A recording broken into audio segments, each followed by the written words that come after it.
کہ کسی نے امیر المومنین سے سوال کیا کہ مولا یہ رزق اور مال کا فلسفہ کیا ہے؟ کہ واقعاً لوگ سمجھتے ہیں کہ ہم دعا کرتے ہیں کہ خدایا میرے مال میں اضافہ فرما، لیکن لفظ مال نہیں ہے.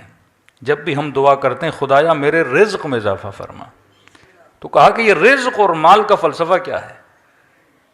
فرمایا مال وہ ہے جو تیرے پاس ہے پر تو استعمال نہیں کرتا، رزق وہ ہے جو تو استعمال کرتا ہے.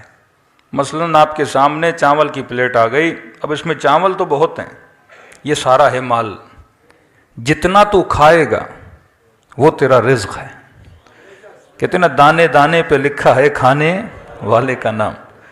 تو اگر آپ کے سامنے پوری دیگ چاولوں کی رکھ لی جائے وہ آپ کا مال ہے، کیونکہ آپ کے سامنے ہے، آپ استفادہ کر سکتے ہو. لیکن جتنا آپ کی شکم میں جاتا ہے وہ آپ کا کیا ہے؟ رزق ہے. ہو سکتا ہے کسی کے اکاؤنٹ میں کروڑوں روپے ہوں، یہ اس کا مال ہے، لیکن جتنا وہ استعمال کرتا ہے وہ اس کا رزق ہے. اب شوگر کے مریض کے سامنے لاکھ میٹھا رکھو، کھا نہ سکے تو فائدہ کیا؟ یہ مال ہے، یہ اس کا رزق نہیں ہے.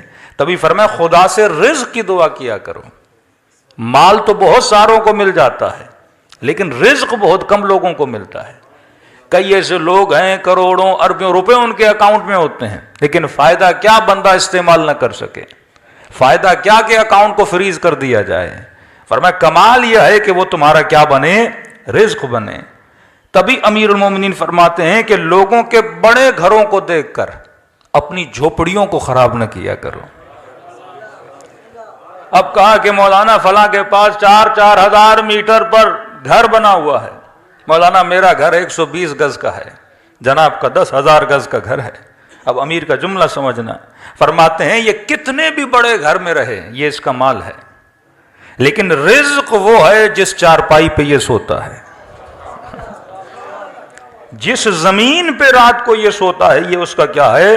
رزق ہے. اور خدا نے جس کو بدن دیا ہے 5 فٹ سے لے کے 7 فٹ تک، تو رزق کا جو فرق آتا ہے وہی 5 اور 7 کے درمیان ہے. سونا تو نے بھی زمین پر ہے، سونا اس نے بھی زمین پر ہے. جب یہ کہیں کہ خدا متعال عادل نہیں، عدالت خدا کی اس معیار پر ہے کہ جو شکم تجھے دی ہے وہ شکم تیرے دشمن کو دی ہے.